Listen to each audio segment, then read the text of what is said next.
Ada seorang kaisar, raja dari Romawi, namanya Kaisar Julian.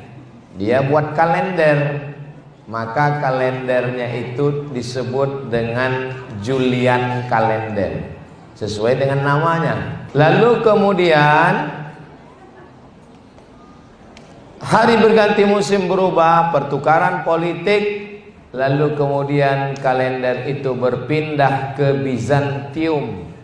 Setelah itu ada seorang laki-laki bernama Gregorius mengambil kalender itu dan melakukan suatu pembaruan. Maka kalender itu sekarang disebut dengan Gregorian kalender. Kemudian ketika muncul PBB itu Persatuan Bangsa-Bangsa, bukan Pajak Bumi dan Bangunan. Lalu untuk menseragamkan dunia, maka kira-kira kalender mana yang diambil? Diambil kalender dari Vatikan yang dibuat oleh Paus Gregorius, namanya Gregorian kalender. Dikirimlah ke anggota-anggota PBB.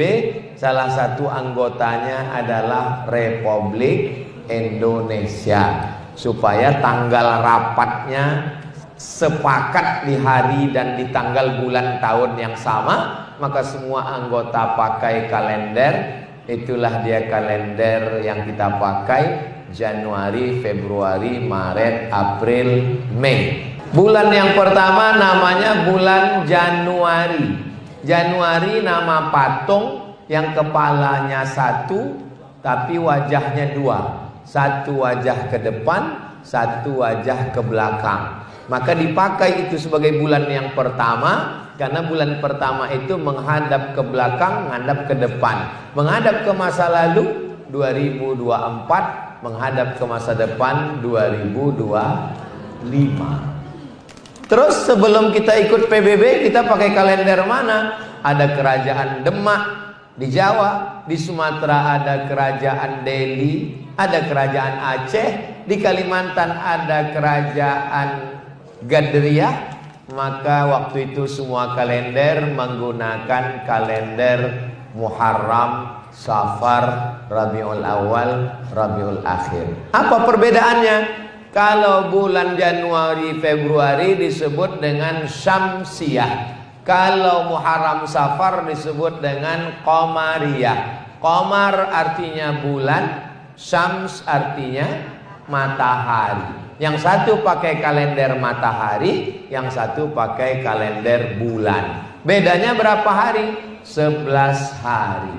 Bapak Ibu yang dimuliakan Allah Subhanahu wa taala, Allah bergantikan, silih berganti. Allah ciptakan matahari, Allah ciptakan bulan. Tujuannya untuk apa? Lita'lamu adadas sinina wal hisab, untuk tahu perhitungan tahun.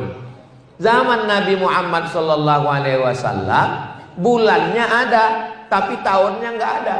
Makanya tidak pernah disebut Nabi lahir tahun berapa. Nabi lahir tahun gajah.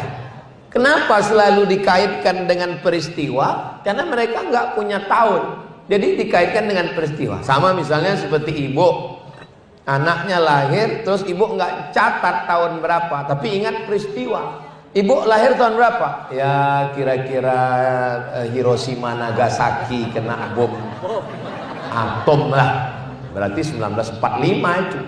Anak ibu lahir berapa? Anak saya itu lahirnya Pak Ustadz ketika Gestapo. Kalau yang nomor 2 ini lahir waktu itu pohon kelapa di belakang rumah disambar petir, Pak Ustadz. Kalau cucu yang ini, cucu ini namanya Covidia, waktu Covid, Pak Ustadz. Covid berarti 2019. Nah, mengaitkan satu dengan peristiwa, maka kedua bulan dan matahari dipakai sekarang di Indonesia. Ustadz Somad lahirnya tanggal 30 Muharram, Safar, Rabiul Awal, Rabiul Akhir, Jumadil Awal. Saya lahir tanggal 30 Jumadil Awal, kalau Masehinya 18 Mei. tahunnya, apalah arti sebuah tahun.